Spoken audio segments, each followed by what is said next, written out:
Bonjour tout le monde, je vous souhaite la bienvenue à ma vidéo de prévision pour 2020.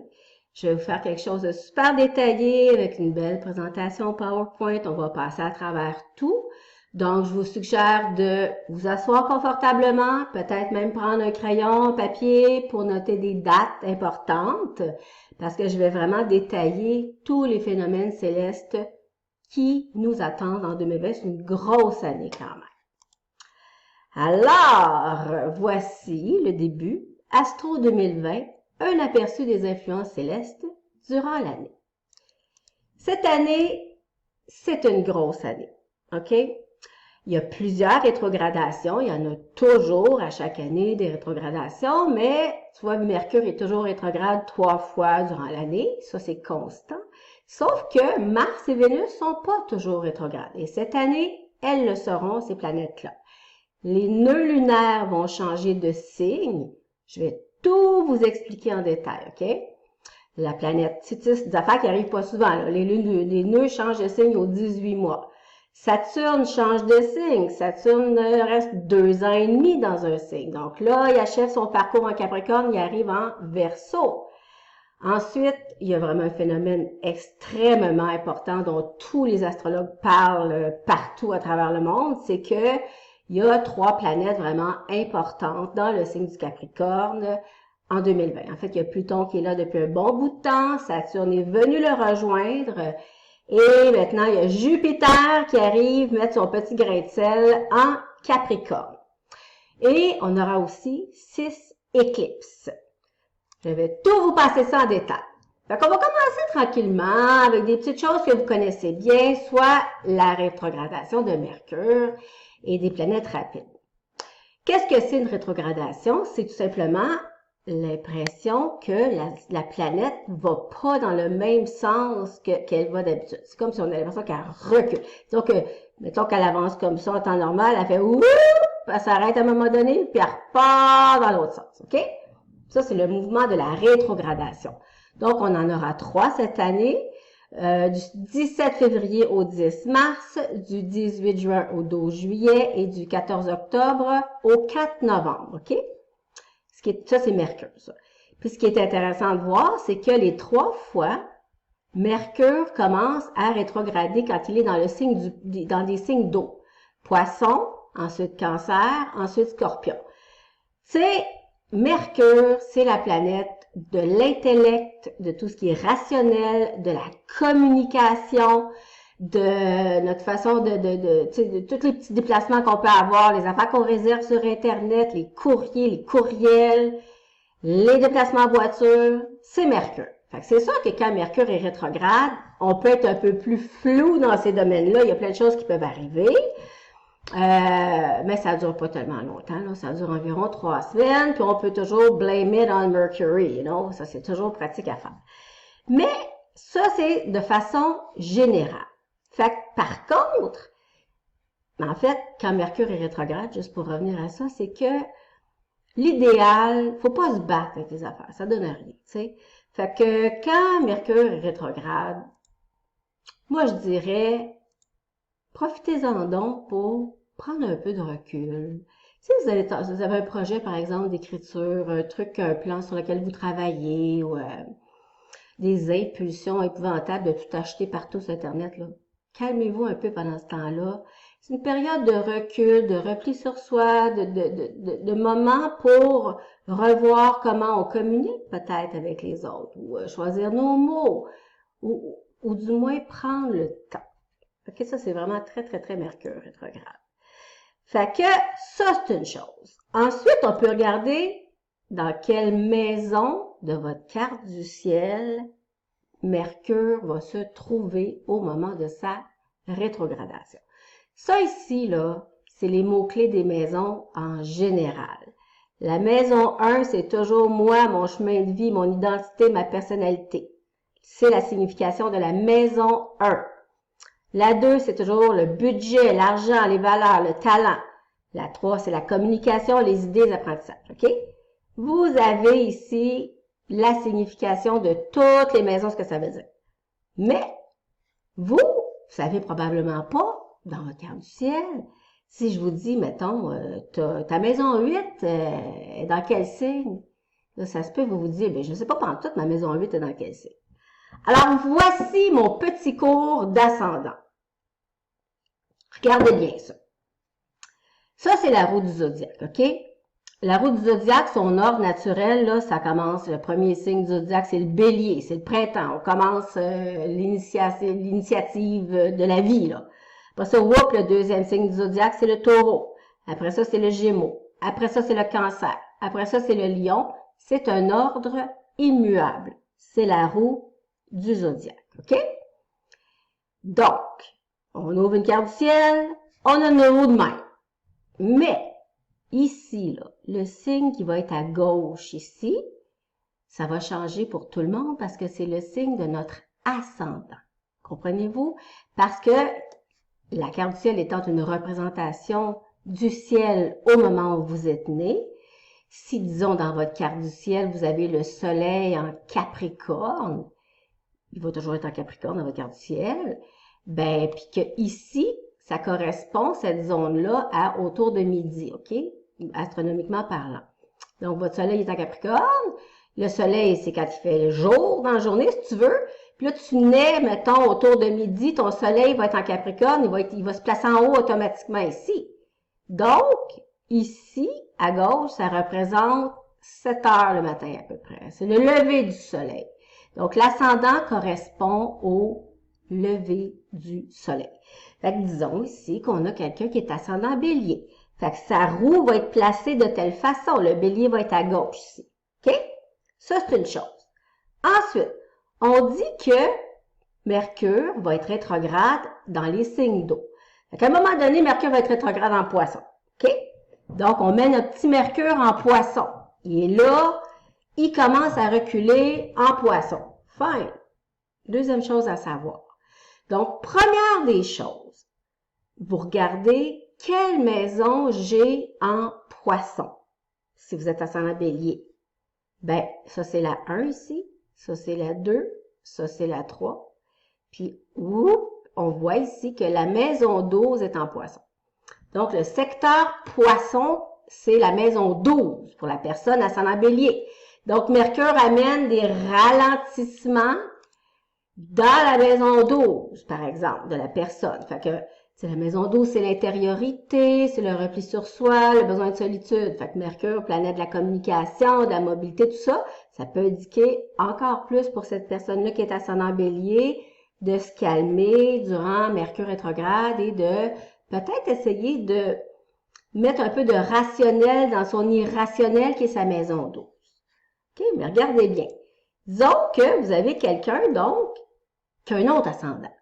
Cette fois-ci, la personne, elle est ascendant vierge. On fait la même chose. On se dit, où est le poisson chez l'ascendant vierge? Ah, ben le poisson, c'est le signe opposé à la vierge. Donc, on sait donc que Mercure en poisson chez l'ascendant vierge tombe dans la maison 7. Le couple, les partenariats, les associés. Là, on se dit, OK, à ce moment-là, on peut se dire peut-être, ben OK, là, il peut y avoir un petit peu de ralenti dans le couple, des problèmes de communication, Mercure. Ici, troisième exemple, on a un ascendant Verseau. Fait qu'on a toujours la même chose. On se dit, il est où le poisson chez l'ascendant Verseau? Le poisson est dans la maison 2. Mercure recule dans la maison 2 de cette personne-là. Donc, c'est les événements, c'est le secteur 2 qui est un peu plus au ralenti ou qui demande d'être revu. Alors, la 2, c'est l'argent qu'on fait, c'est les finances qui rentrent, qui sortent, c'est les talents. Fait qu'on se dit, tiens, voilà une belle période pour réfléchir, peut-être à une nouvelle façon de gérer notre budget. Ça, c'est la base. Là, je vais vous amener une miette plus loin parce que je trouve que c'est important de savoir de quoi on parle. OK? Regardez bien ça, soyez attentifs. Ici, on a notre ascendant bélier, encore une fois. Mais là, on peut aller plus loin et se dire, Mercure, là, dans le ciel, là, qui est en poisson, il recule, OK? Fait que c'est comme s'il traîne avec lui sa signification. Il ralentit les affaires. Mais il est dans la maison 12 pour la personne, OK. Mais Mercure, de façon générale, c'est le patron du signe du Gémeaux et c'est le patron du signe de la Vierge. Si vous êtes Vierge, le boss de votre boss, si on veut, c'est Mercure. Si vous êtes Gémeaux, votre boss, votre planète maîtresse, c'est Gémeaux. Bon. Donc, Mercure maîtrise toujours 2 maisons chez tout le monde. Fait que là, on peut aller plus loin et se dire, OK, donc le secteur 3 chez notre ascendant Bélier, qui est en Gémeaux, peut aussi être au ralenti. La 3, c'est la communication en général, les déplacements, les apprentissages. Et la 6, chez notre petit compagnon ascendant Bélier, aussi peut être au ralenti. La 6, c'est les communications avec les collègues de travail, c'est le travail quotidien, les habitudes de vie. Fait que voyez-vous que juste dire Mercure est rétrograde, c'est une chose, mais on peut toujours aller plus loin. Et juste pour que vous voyiez vraiment de quoi ça a l'air une carte du ciel, OK? C'est bien cute, mes petites planètes, là, parce que je trouve que ça explique bien, mais une vraie carte du ciel, ça a l'air de ça. Fait que ça ici, c'est une carte du ciel de naissance, OK? En fait, c'est la mienne, là. Fait que ça ici, c'est le signe du Sagittaire. Fait qu'on voit que ma lune est en Sagittaire. On voit que j'ai 3 planètes en Capricorne. OK, bon. Ma carte du ciel, là, c'est les planètes dans le milieu. Fait qu'à un moment donné, cette année, là, dans l'une des 3 rétrogradations, Mercure, notre petit compagnon ici, va être en Poisson. Et là, il va se mettre à reculer. OK? Au lieu de s'en aller comme dans la loi, vers le Bélier, le Taureau, ce qui est le chemin normal, il recule pendant un petit bout de temps. Et là, on peut regarder à ce moment-là, dans notre carte du ciel, quand Mercure recule, est-ce qu'à un moment donné, il peut rencontrer une planète de naissance directement ici? J'en ai pas en Poisson, moi. Mais on voit que j'ai, mettons, Uranus à 9 degrés Poisson. Éventuellement, dans sa rétrogradation, Mercure va arriver à 9 Poisson. Fait que là, il va être opposé à mon Uranus, OK? Fait que ça peut avoir une signification pour moi. Donc, voilà, ça, je tenais à vous l'expliquer parce que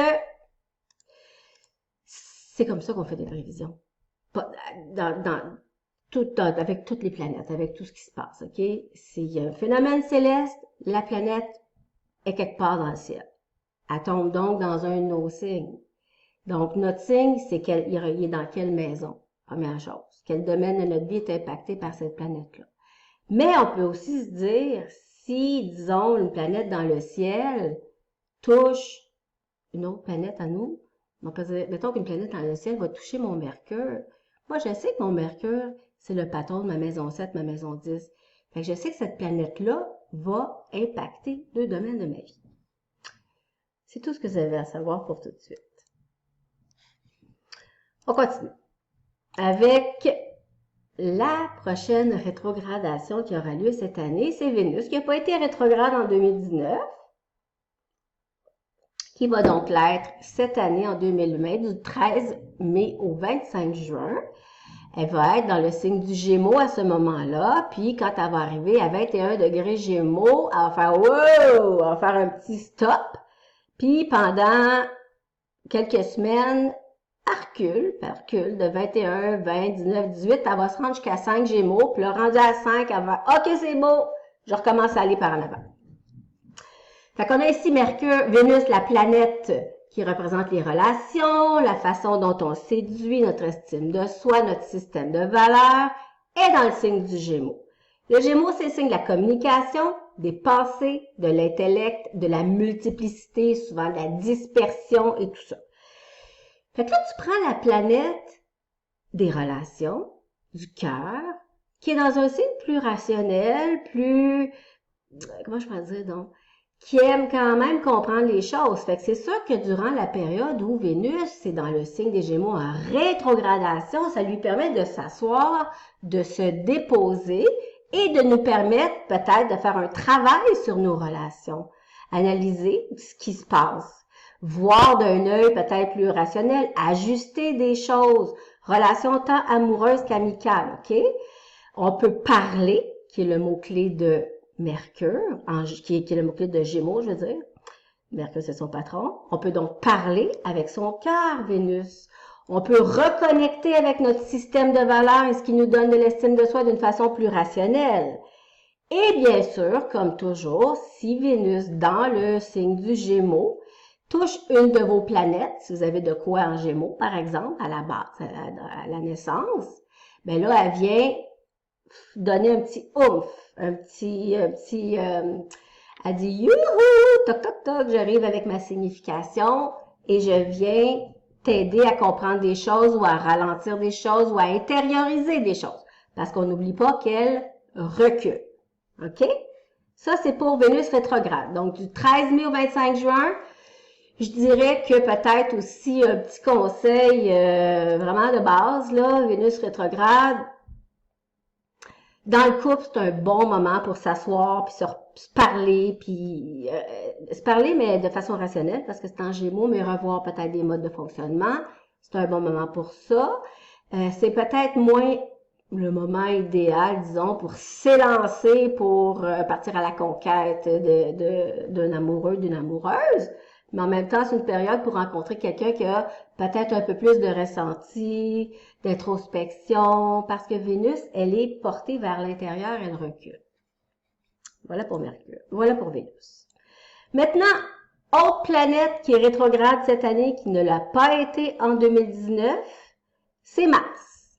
Mars, qui est évidemment le patron du Bélier, parce que Mars est la planète du courage, de l'affirmation de soi, du guerrier. Fait que c'est le patron naturel du Bélier, qui est un signe fonceur, impulsif, tout ça. Fait que c'est sûr que quand Mars va être dans le signe du Bélier, comment je pourrais vous dire ça, donc, il n'y a pas de limite, là, tu sais, il est full force, avec toute sa signification, son impulsion, son besoin de combativité, parfois son agressivité. Mars en Bélier, c'est pas Mars en Poisson, là, qui est un signe doux, de compassion, d'empathie, ok? Ça peut enflammer bien des choses. Fait que ça, c'est une chose. Deuxièmement, il va être rétrograde. Il va faire son petit tour, là aussi, par en arrière, à un moment donné, à partir du 9 septembre jusqu'au 14 novembre, OK? Donc, évidemment, Mars, comme ça représente la combativité, l'énergie brute, la gestion de la colère, notre façon de nous défendre, il va être dans son propre signe, ça accentue l'impulsivité, l'agressivité et le besoin de gagner. Évidemment, là, quand il va rétrograder, c'est un moment pour se calmer, pour respirer par le nez. Peut-être faire un petit travail intérieur sur la gestion de notre colère, notre façon de nous affirmer, notre intrépidité, notre impulsivité peut-être, OK? Faut voir aussi si on a des patterns au niveau de l'affirmation de soi qui sont peut-être trop s'affirmer, pas assez s'affirmer. Tu sais, bon, tout ça. Tu recalibres ton énergie, tu prends ton recul pour mieux rebondir durant le 9 septembre au 14 novembre. Et là, on arrive avec un phénomène intéressant. Regardez bien ça. J'ai fait des petits dessins ici pour que vous compreniez bien. Mars en bélier. OK? Il va être là pendant le mois d'août, il est en bélier, Mars. Puis il va être encore en bélier, là, du 27 septembre au 18 octobre. OK? Là, il est en bélier du 3 août, 13 août, 24 août. 3 24 août, il est en bélier, mais il avance. Il n'a pas encore commencé à reculer. Comprenez-vous? Et cette année, un des phénomènes extrêmement importants qu'il y a dans le ciel, ce sont les planètes Pluton, destruction pour la reconstruction, Saturne, concrétisation, mais également aller à l'essentiel, détruire, avec Pluton, là, il y a une combinaison de destruction des vieilles structures, et Jupiter qui apporte la croissance, l'expansion. Donc, au moment où, du 3 août au 24 août, lui, il fait son petit bonhomme de chemin, il avance un peu dans le bélier, et il se trouve à être en contact de tension avec ces trois planètes-là. OK? Là, c'est un contact qui peut être jugé explosif d'une certaine façon. Mais parce que, dans le fond, on sait que Mars en bélier, il est fort, il est dans son signe, il est full force, il y a du torque, OK? Et là, ces trois planètes-là sont un peu élevées, tout le monde ensemble. Là, c'est un fabuleux trio fait pour vraiment détruire, pour reconstruire. OK? Là, lui, durant cette période-là, il fait un carré, donc c'est un aspect de contrariété, mais également de stimulation extrême, parce que le carré va toujours faire bouger des choses. Fait que c'est un moment pour vous de faire bouger des choses importantes qui ont rapport peut-être avec tout ce qui est le domaine Capricorne, l'ambition, le côté socio-professionnel, le côté, je sais pas, moi je vais aller chercher une augmentation d'emploi, je vais me tenir debout, tout ça. On peut prendre des initiatives Mars et stimuler. Fait que parce que les autres, en plus, sont un peu moins fortes parce que durant cette période-là, du 3 août au 24 août, les trois ici sont en période de rétrogradation, eux autres.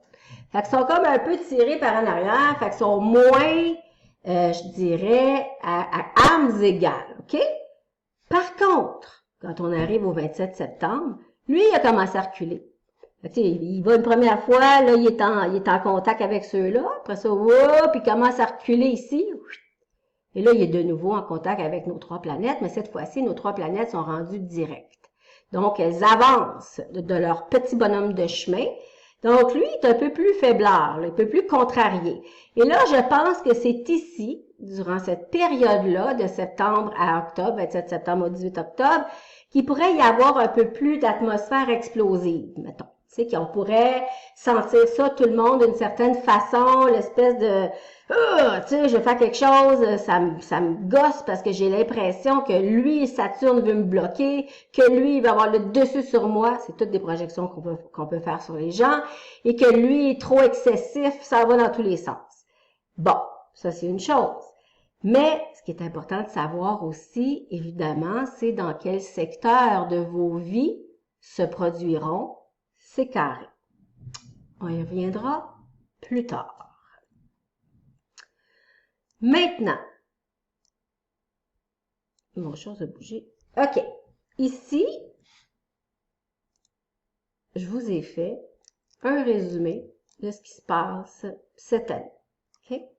Parce qu'on a bien sûr nos rétrogradations, on a nos nœuds lunaires qui changent de signe. Jupiter ici, il est arrivé en Capricorne le 3 décembre. Il va être là toute l'année. Il va arriver en juin, en Verseau à la fin de l'année. Saturne est en Capricorne depuis 1 an et demi, 2 ans. Là. Lui, là, il va aller faire un tour en Verseau. Ça va être super important. Il est en Verseau du 23 mars au 2 juillet. Il recule encore une fois Capricorne et il revient pour de bon en Verseau le 17 décembre. On a ici Uranus qui est toujours en Taureau, n'est-ce pas? Parce que Uranus, là, c'est une planète qui va rester 7 ans dans un signe. Fait que lui, il va être là longtemps. Il affecte le premier décan du Taureau. Neptune, ici, est toujours en Poisson. Elle aussi, elle est très lente. Neptune en Poisson peut rester là, mon Dieu, de 10 ans au moins. Donc, elle va faire de 16 à 21 degrés dans le Poisson. On a ici notre planète Pluton qui est en Capricorne depuis 2008, qui va sortir de là en 2024. Super gros travail en profondeur de Pluton. Donc, nos trois planètes ici en Capricorne affectent vraiment le dernier décan Capricorne. OK?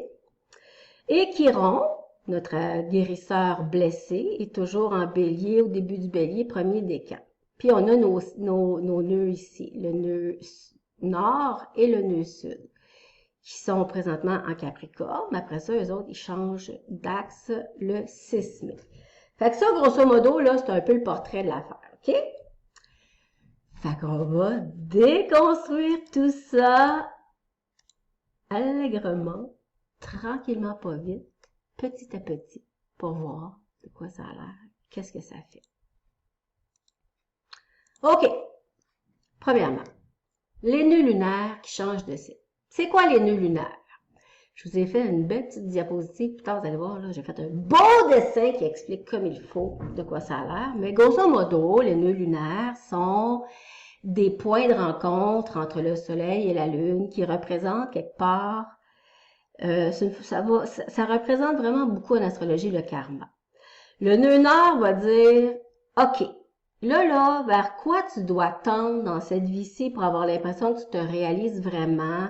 Lâche le connu, lâche qu'est-ce que tu as traîné peut-être d'une autre vie qui est trop facile pour toi, qui est un pli qui est facile à retomber dedans, puis va vers ce qui peut-être te fait peur un peu, mais qui va te faire grandement évoluer. Le nœud sud, lui, il tire par en arrière. Il fait, oui, mais attends, non, moi, je connais déjà ça, puis tout, là, c'est facile pour moi, puis c'est un refuge aisé, mais quand on reste dans notre nœud sud, on n'avance pas. OK? Évidemment, tout le monde, à la naissance, on a les nœuds dans un signe ou dans l'autre. Parce qu'en fait, ils fonctionnent par paire, hein? Donc, ils vont toujours être, juste pour vous donner une idée, là, ils vont toujours être dans des signes opposés. C'est quand le nœud arrive en Gémeaux, là, le sud, le nord, là, automatiquement, l'autre est en Sagittaire. Là, en ce moment, là, ils sont en Capricorne depuis un bout de temps, là, fait que, tu sais, c'est Capricorne Cancer. OK? Bon.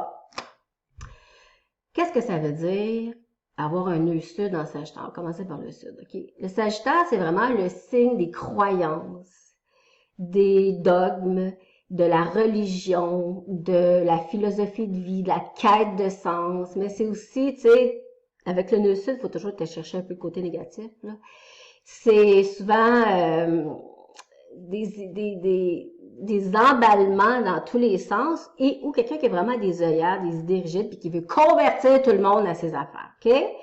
Donc ça peut installer, si on veut, globalement dans le monde, on rentre dans cette vibe-là où est-ce que ça peut peut-être ressurgir, mais on se dit, OK, faut tendre vers le nœud nord en Gémeaux, qui est un peu plus rationnel d'une certaine façon, qui nous aide à communiquer avec une plus grande conscience, qui nous encourage à exploiter nos idées, ne pas nous disperser, acquérir de nouvelles connaissances et apprendre dans la joie, nous encourage à développer l'humour, l'autodérision et la socialisation. OK?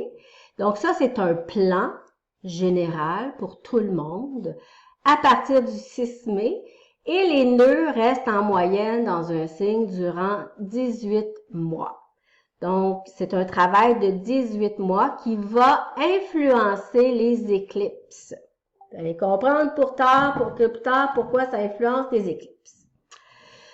Donc, voilà. Fait que c'est important pour vous de savoir dans quelle maison vous avez le nœud nord et dans quelle maison vous avez le nœud sud à partir du 6 mai 2020.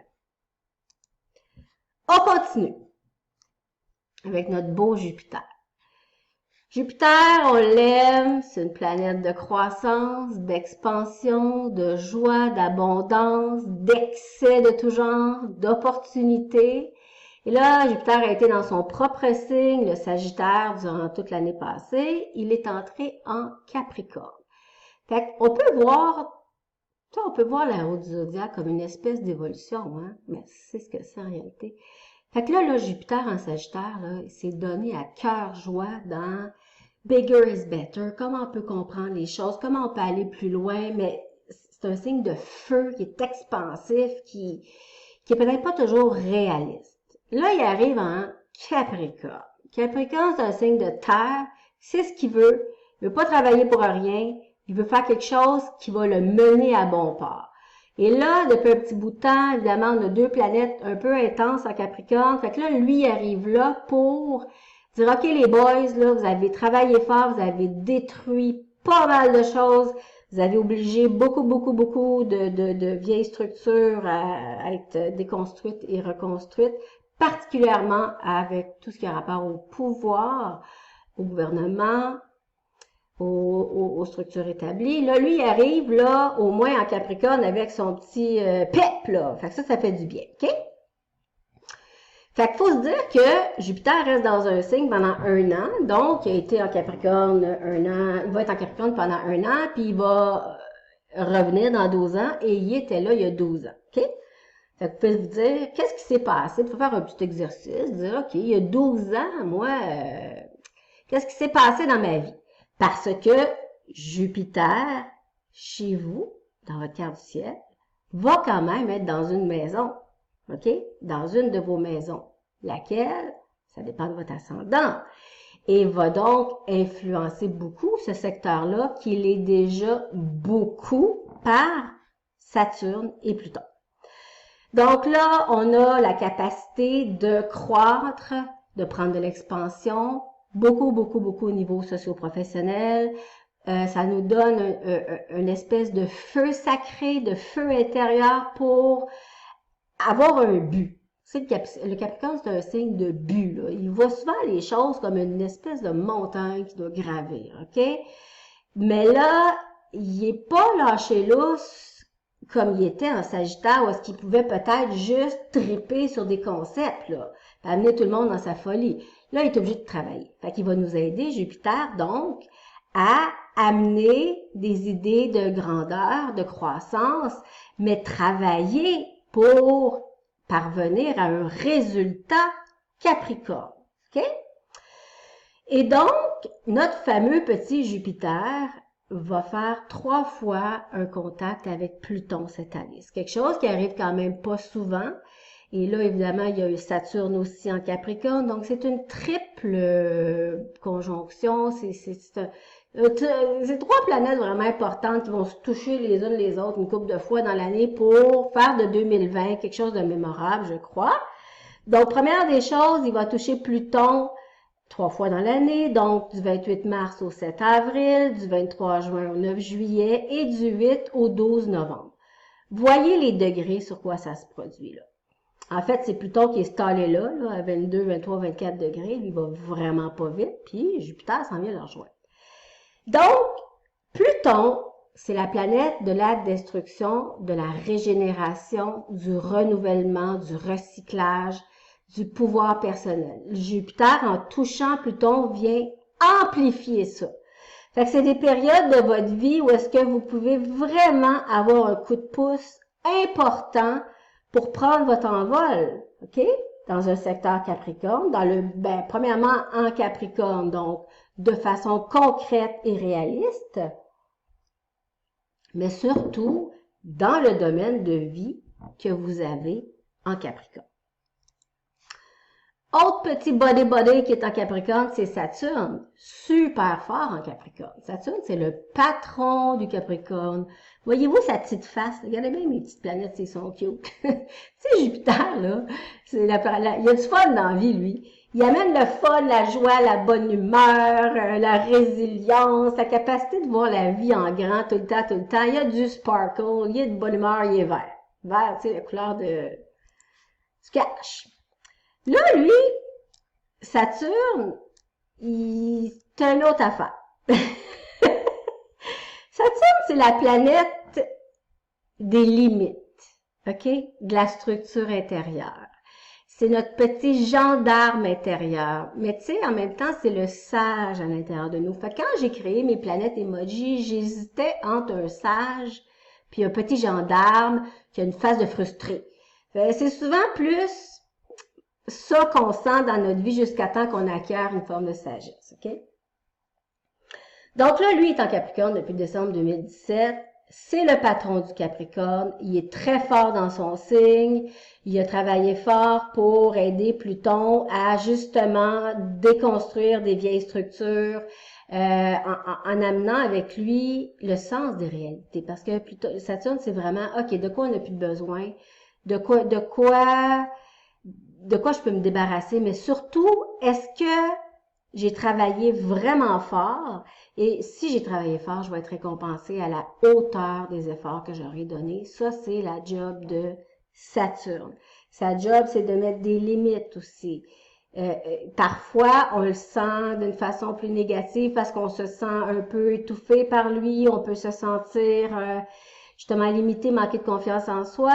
Mais si on travaille fort sur nous, c'est payant, OK? Là, la rencontre avec Pluton qui se produit au début du mois de janvier, donc évidemment toujours à 22-23 degrés, c'est du 6 au 22 janvier, là.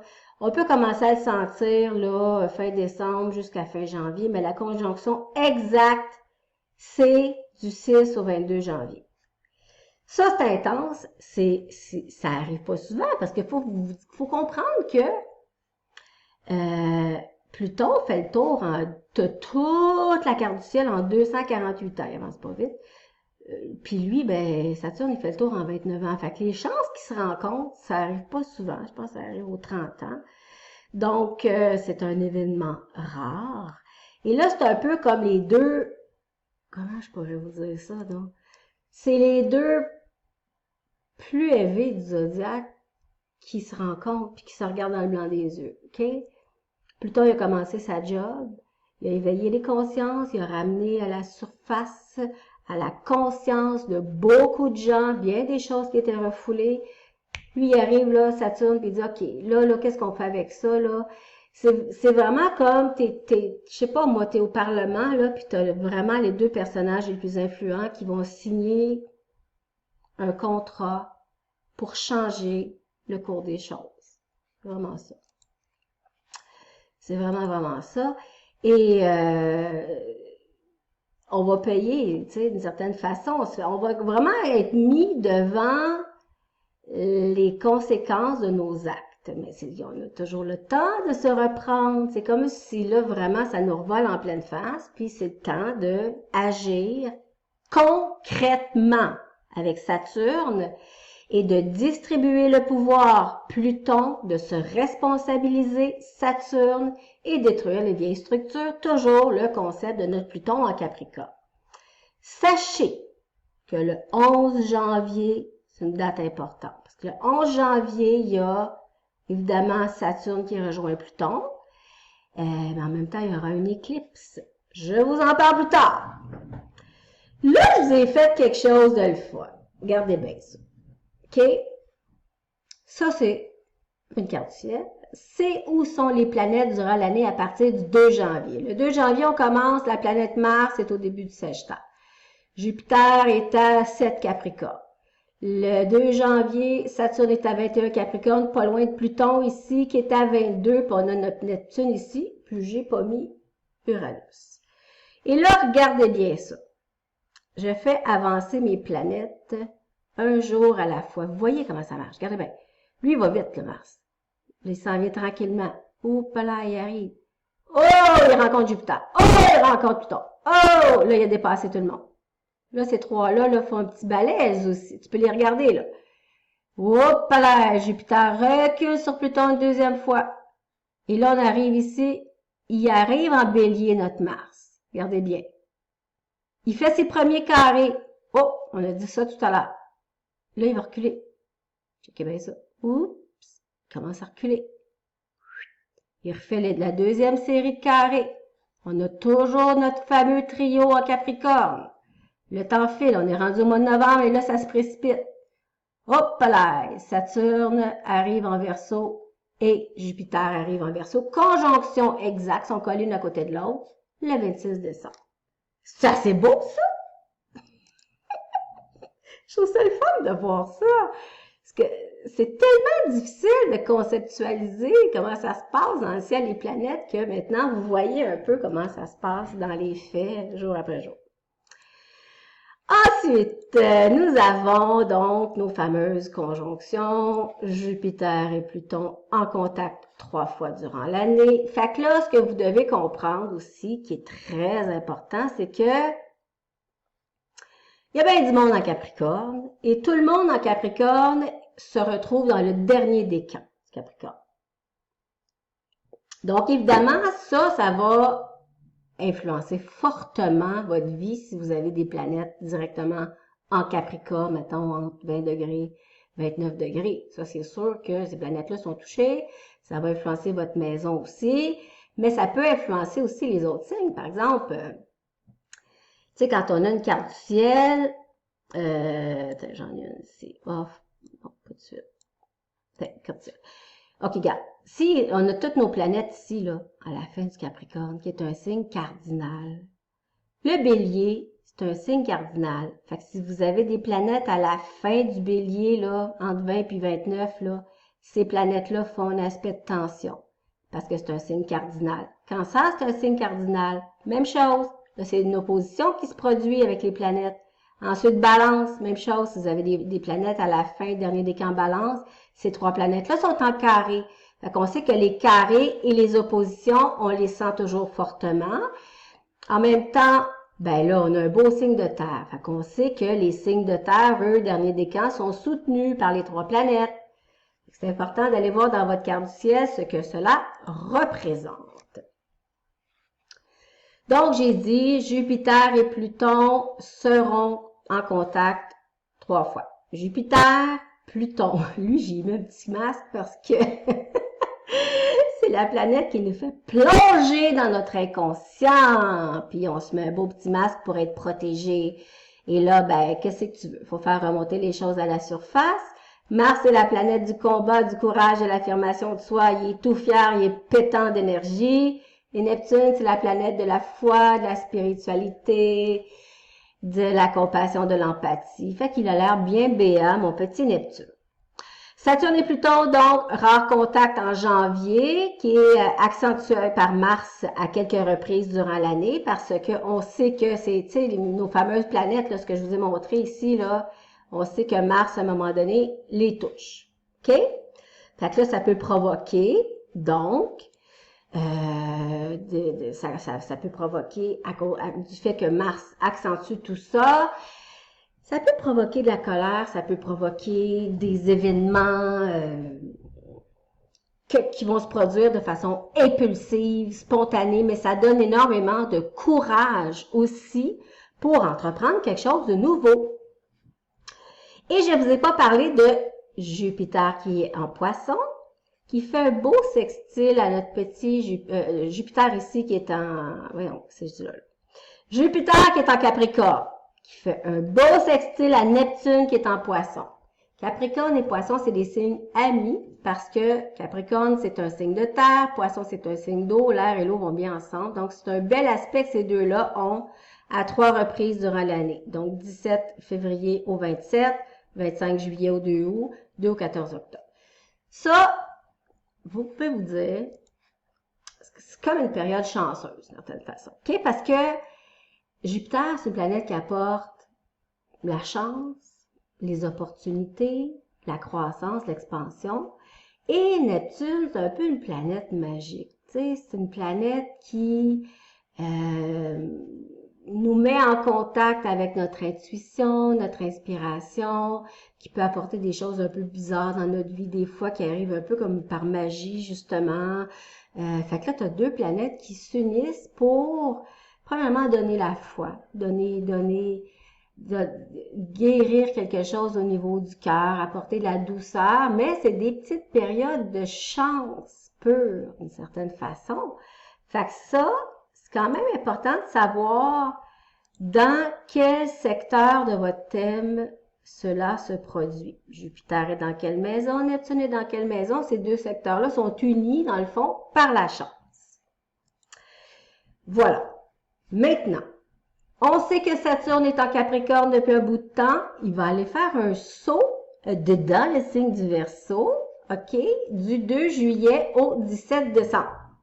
Fait qu'il commence son entrée en Verseau, il fait un petit saut, après ça, il recule de nouveau en Capricorne et il entre pour de bon fin décembre en Verseau pour 2 ans et demi. OK?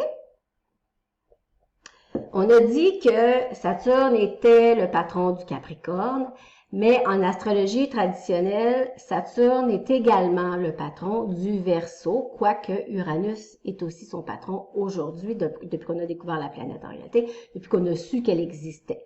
Mais donc, quand même, Saturne est bien en Verseau.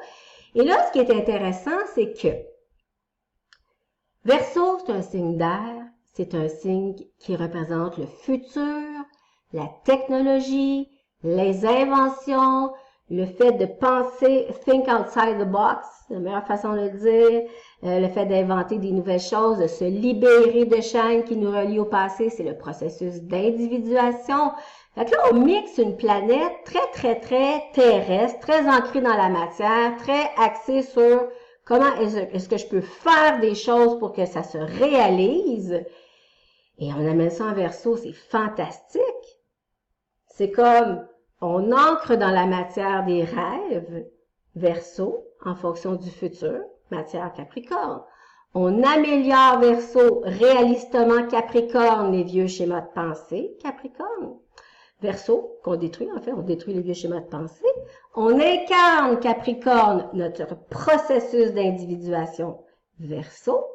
On construit Capricorne, des fondations solides pour le futur, Verseau.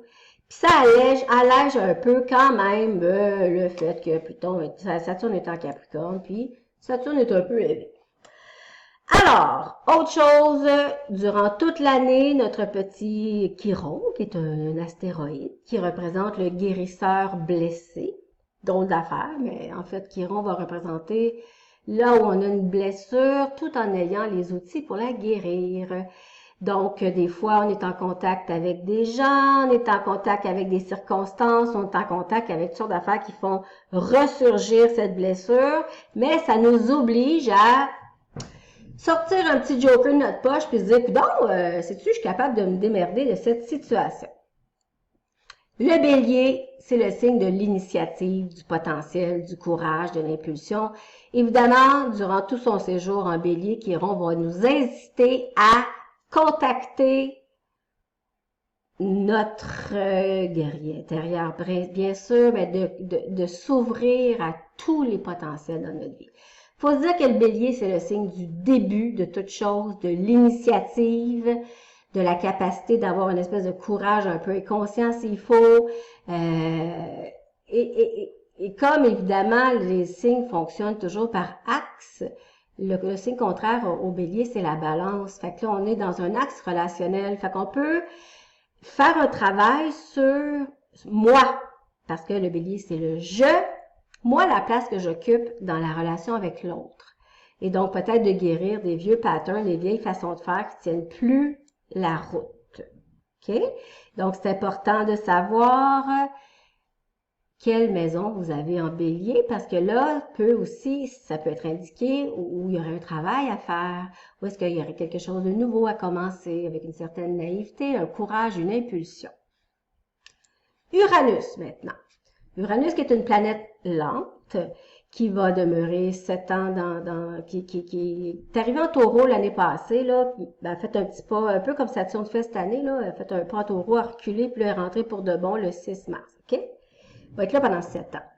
Uranus, c'est la planète de la révolution. C'est pas dur. C'est la planète vraiment, là, de comment est-ce que je peux me libérer de quelque chose qui ne me ressemble pas, comment est-ce que je peux innover, changer, transformer, amener du mouvement, amener de la fraîcheur. Ça peut être parfois aussi une planète de chaos. Tout dépend comment on réagit à ça. Et là, ce qui est beau, c'est que le taureau va représenter d'emblée tout ce qui représente la terre, cultiver la terre, l'agriculture, fait que on peut penser à des nouvelles façons de faire pour renouveler les terres, renouveler notre façon de nous nourrir aussi, parce que Taureau, c'est le signe qui est beaucoup relié à l'alimentation. Bon, lui aussi, évidemment, il va faire sa petite période de recul, là, il faut tout ça. Plus les planètes sont lentes, plus ça dure longtemps. Fait que lui, à partir du mois d'août, le 15 août, Uranus va se trouver à reculer. OK? Dans le Taureau. Mais, quelque chose se passe. C'est que Uranus va rester pendant un bon bout de temps stationnaire à 10 degrés Taureau. Puis ça, c'est important parce que c'est quand même assez long, là. Ça dure, checkez bien ça, ça dure exactement du 5 juillet au 6 septembre. Et là, restez sur le même degré, là. Fait que là, ce degré-là dans votre thème est excessivement important. Avez-vous quelque chose à 10 taureaux? Avez-vous quelque chose à 10 verseaux, 10 scorpions, 10 lions? Autour de, ça peut être 11, 12, 13, 14, là. Parce que, à ce moment-là, Uranus va faire un carré à vos planètes. Donc, va vraiment stimuler au coton ces planètes-là. Ça peut être aussi quel secteur de votre vie, dans quelle maison vous avez en taureau. Celle-là risque d'être un peu électrisée pendant sa période stationnaire de 10 degrés. OK? Donc, ça, c'est très intéressant. Il stimule beaucoup plus les signes fixes, Verseau, Scorpion, Lion, et va peut-être plutôt aider à stimuler plus gentiment, si on veut, le poisson, le capricorne, le scorpion, la vierge et le cancer.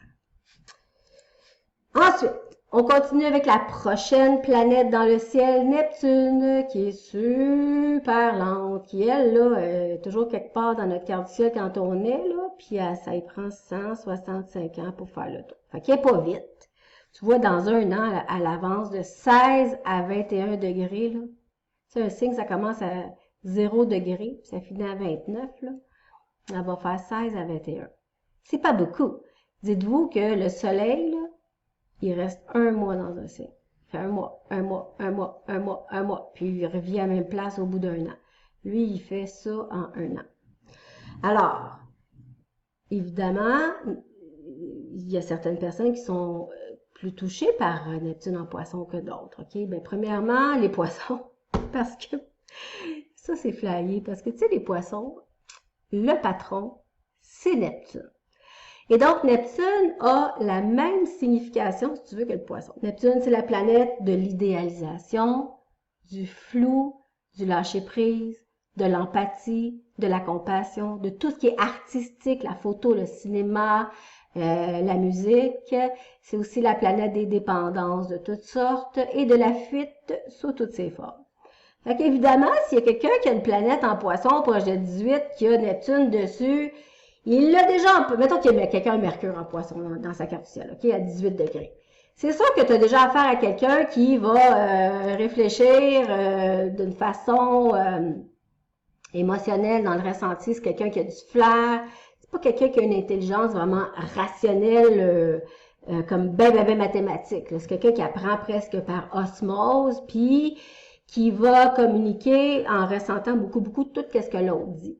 Ça peut être quelqu'un, Mercure en poisson, qui peut avoir tendance à rêver ou à imaginer des affaires, tu sais, s'installer dans une espèce de demi... tu sais, quand on flotte à un moment donné, qu'on part dans la lune, là, pour toutes sortes de raisons, là, c'est très Mercure poisson. Mais là, il faut se dire que ces gens-là, mettons, qui ont Mercure poisson, ben, ils ont Neptune direct. Fait que Neptune, avec toute la même signification que poisson, vient accentuer. Donc, ça, c'est une chose. Et Neptune, avec son flou, des fois son besoin de fuite, son besoin d'aller se faire voir ailleurs et d'être un peu plus dépendant, va influencer les gens qui ont des planètes autour de 18 degrés Sagittaire, 18 degrés Vierge, 18 degrés Gémeaux, parce que c'est des signes mutables. Et dites-vous que les aspects de tension se produisent toujours dans les signes de même mode. Cardinal, fixe, mutable. Fait que ça, c'est une chose. Et Neptune va aider, soutenir les gens qui ont un rêve, qui ont envie de faire quelque chose, de se dépasser ou d'avoir une forme de naïveté qu'ils n'ont peut-être pas d'habitude, va aider les signes d'eau et de terre. Donc, Capricorne, Scorpion, Vierge, Cancer et Taureau. Enfin, on continue avec notre dernière planète lente dans le ciel, la plus lente de toutes, Pluton, qui est là depuis 2008, qui s'en va en 2024. Fait qu'elle a l'avance de 3 degrés dans toute l'année.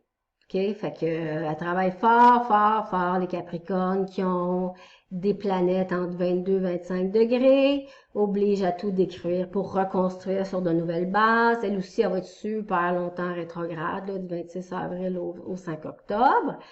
Et donc, évidemment, si vous avez des planètes autour de 22-25 degrés en Capricorne, en Bélier, en Cancer, en Balance, ça travaille fort, ça fesse dans le dash.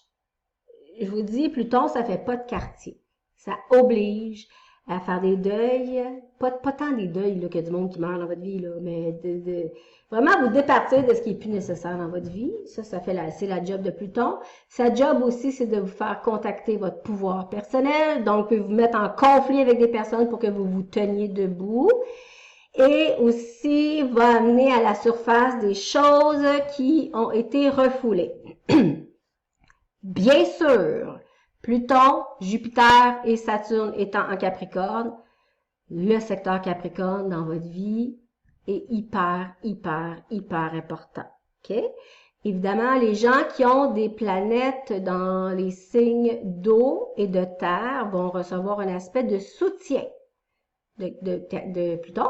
Donc, à ce moment-là, c'est plus comment est-ce que je peux transformer des choses, mais sans que ça arrache ou que ça soit oh my God, on a hâte que ça finisse, mais une fois que c'est fini, par exemple, je vous le jure, ça vaut la peine. Faut vraiment lâcher prise. Ensuite, nous avons des éclipses dans le ciel. On en a à chaque année. En général, c'est 4, ça peut aller à 5, 6, 7. Et là, les éclipses peuvent agir à titre de déclencheur. OK? C'est important de comprendre ça. Les dates des éclipses, c'est le 10 janvier. Ah, c'est le 11 janvier, en fait. 11 janvier. Il y a une éclipse de lune à... Là, ce qui est important de savoir, c'est les signes et les degrés. OK?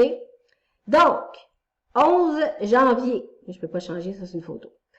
À 20 degrés Cancer, une éclipse de lune. Ça veut dire que c'est une pleine lune qui se produit. OK? Ça veut dire que la lune va être à 20 degrés Cancer, le 11 janvier, OK? Et là, va faire une opposition à tout notre monde en Capricorne, là. Et là, donc, peut se produire un événement important pour tout le monde, surtout le secteur que vous avez dans votre vie en Capricorne, surtout si vous avez des planètes en Capricorne. L'éclipse, là, va agir comme un déclencheur pour peut-être pas nécessairement faire quelque chose le jour même, mais c'est comme ça plante une graine, là, puis il y a quelque chose qui se déploie par la suite. On peut penser que les éclipses solaires, qui correspondent à une nouvelle lune, sont plus de type on initie quelque chose. OK? Alors que les éclipses pleine lune peuvent représenter plus on laisse aller quelque chose. OK? Mais sachez que si vous avez, mettons, je ne sais pas moi, lors de l'éclipse de lune à 16 degrés Sagittaire, si vous avez une planète à 16 Sagittaire, planète à 16 Gémeaux, planète à 16 Poissons, 16 Vierges, l'éclipse va être importante pour vous. Ça se peut qu'elle touche absolument rien. Quand elle touche quelque chose, c'est important. On dit du 21 juin de l'éclipse solaire à 0 Cancer qu'elle est une méga éclipse. Pourquoi? Parce qu'elle touche, dans le fond, le point bélier, qui est le point du 0 du zodiaque, d'une certaine façon, et elle touche, dans le fond, aussi, en même temps, en carré en opposition, le 0 degré Cancer, le 0 Balance, le 0 Capricorne, qui sont les signes cardinaux. Donc, les signes des débuts de toutes choses. Fait qu'on a une nouvelle lune ici qui se produit sur un degré de début. Il ne peut pas avoir un degré plus d'initiative que ça. Donc, prenez en note les dates et les degrés. OK. Qu'est-ce qu'on fait avec ça? Donc, on regarde dans quelle maison ou secteur de vie va se produire l'éclipse. Ça se produit-tu dans votre maison 2, votre maison 10, votre maison 12? C'est quel secteur qui est impacté? Est-ce que l'éclipse touche l'une de vos planètes? Comment est-ce qu'elle peut la toucher? Là, honnêtement, là, on utilise soit que l'éclipse se produit direct dessus la planète, soit en carré ou en opposition. C'est vraiment les aspects qu'on sent le plus. Ça va avoir un impact énergétique important sur la planète. Si c'est le soleil, c'est votre identité profonde, votre idéal de réalisation. Si c'est la lune, c'est vos émotions. Si c'est Mercure, c'est votre façon de communiquer. Si c'est Vénus, c'est l'amour dans votre vie. Et si c'est Mars, c'est votre façon de vous affirmer. Alors, on continue avec Jupiter et Saturne en Verseau, qui, dans le fond, arrive là pour la première fois. Là. Jupiter fait son petit saut en fait, Saturne va faire un tour dans l'année, puis après ça, il va reculer, puis il va venir pour de bon en Verseau à la fin de l'année. Okay? Le 19 décembre, là, les deux planètes sont collées une par-dessus l'autre en Verseau, à 29 degrés. Fait que ça, c'est un phénomène important. Est-ce que vous avez quelque chose à 29 degrés, non, c'est 29 degrés, 0 degré Verseau, je veux dire. Mais il y a une conjonction qui va se produire avant, là, à 29 Capricorne. Fait que si vous avez des planètes à 29 Capricorne ou à 0 Verseau, là, c'est comme s'il y a deux amis qui arrivent pour vraiment vous aider, là, à prendre de l'expansion dans un domaine et à aller de l'avant et à construire et à installer ça dans la matière. OK? Jupiter en Verseau, puis ça va concerner le domaine dans lequel se situe le degré 29 Capricorne et le degré 0 Verseau dans votre vie. Mais Jupiter en Verseau, lui, il est flyé, là. Lui, il va être bien anti-pépère en Verseau parce que, tu sais, Jupiter, c'est vraiment la planète qui veut voir grand, qui veut voir loin. On l'amène dans un signe de technologie, de vision du futur, de transhumanisme, de technologie. C'est le signe des concepts. Fait que là, tu sais, c'est vraiment, on élargit nos concepts reliés à notre vision de vie. On a besoin de faire partie d'un groupe, d'une communauté. On crée des groupes, des communautés. On croit, on évolue en fonction d'un futur meilleur. Et Jupiter nous permet de voir grand, rêver, augmenter. Et Saturne permet de concrétiser. Donc ici, je vous ai fait une espèce de petit graphique pour que vous compreniez bien c'est quoi les fameux nœuds. OK? Donc, on a la Terre ici. On a le chemin apparent du Soleil autour de la Terre. En fait, c'est la Terre, c'est pas grave. Tu vois, ça, c'est son chemin apparent. Ici, on a l'orbite de la Lune. OK? Puis, à un moment donné, sur cette route-là, tu sais, à un moment donné, la Lune va rencontrer le Soleil, ça va être une nouvelle Lune. Après ça, whoop, il y en a une qui va être d'un bord à l'autre bord, ça va être une pleine Lune. Mais là, ici, où est-ce que l'orbite de la Lune et le chemin apparent du Soleil se rejoignent, ce sont les nœuds. Alors ici, en haut, le nœud nord, le nœud ascendant vers qu'on doit tendre. En bas, le nœud sud, le nœud descendant. Qu'est-ce qu'on doit se départir de? OK? Donc, à un moment donné, dans l'année, dans le mois, il y a quelque chose qui se passe. Il va se produire, disons, une nouvelle lune. Pas tellement loin du nœud sud, peut-être à 15 degrés maximum, il y a une éclipse. Après ça, il peut se produire une pleine lune. Mettons, la lune est à côté du nœud nord. Ah, c'est aussi une éclipse. Mais il y a d'autres moments donnés qui se rencontrent ou qui font des pleines lunes et qu'on n'a pas d'éclipse. Donc voilà, et comme l'axe des nœuds change de signe aux 18 mois, forcément, on a des éclipses dans un, mettons comme là, on achève l'année prochaine en 2020, là, on clôt un cycle d'éclipses qui se sont produits en Cancer Capricorne. Après ça, on embarque dans un nouveau cycle d'éclipses qui auront lieu dans les signes Gémeaux, Sagittaire. Donc voilà, je trouve ça important de vous faire un dessin pour que vous compreniez bien. Donc, pour résumer, OK, je vous fais un récapitulatif. Le 11 janvier, grosse date importante. On a nos 3 planètes en Capricorne. On a notre éclipse à 20 degrés Cancer, c'est donc opposé. Puis en plus, il y a Mercure qui est là. Fait qu'il y a bien du monde en Capricorne. Ça peut être une journée vraiment intéressante, surtout si vous avez des points dans votre thème qui sont touchés. Ensuite, on a notre fameux Jupiter conjoint Saturne, Jupiter conjoint Pluton, Saturne conjoint Pluton, à quelques reprises durant l'année, phénomène rare. On a notre petit Mars ici, qui est carré à notre amas planétaire à 2 reprises, une fois en s'en allant par là, puis une fois en reculant. Ensuite, on a notre petit Saturne qui fait whoop, on va aller faire un petit tour en Verseau à partir du 2 juillet, 23 mars au 2 juillet. Alors, ce whoop, il revient, puis le whoop, il rentre pour de bon à la fin en décembre.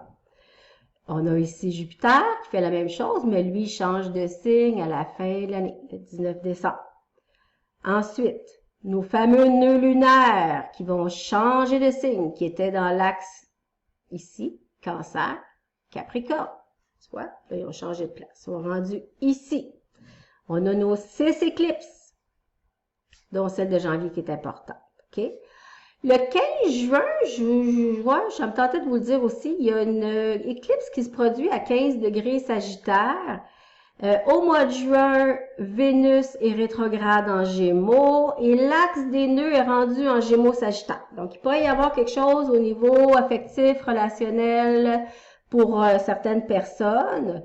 Il faut voir aussi dans quel domaine de votre vie ça se situe. Et le 21 juin, on a notre super éclipse vraiment cardinale là, qui se produit au point Bélier. Ensuite, On a notre fameuse planète Uranus qui va se staller là pendant quelques jours là, à 10 degrés taureau, donc qui va faire trépigner des gens qui ont des planètes dans des signes fixes, proches de 10 taureau, proches de 10 degrés. Et on a Jupiter qui rencontre Saturne, qui s'en vient ici avec lui. Donc à 29, ici Capricorne, là, vers, je ne sais plus, je pense que c'est 18, 19 décembre. Non, peut-être un peu avant le 19 décembre. Et le 19 décembre, ils arrivent à 0 degré Verseau ensemble. Donc voilà, c'était mes prévisions pour vous. Évidemment, si vous avez envie de savoir comment les planètes et les maisons de votre thème vont être touchées en 2020, vous pouvez aller sur mon site web. J'ai fait un petit produit pour vous qui est tout simple. Vraiment quelque chose de synthétisé qui a exactement rapport avec qu'est-ce que j'ai dit là. OK? Fait que c'est vraiment par rapport à ma vidéo. Vous voulez savoir, vous, qu'est-ce qui se passe? Comment ça se produit, tout ça? C'est 50 $. C'est une petite synthèse courte, mais efficace, comme je suis capable de les faire. Merci beaucoup.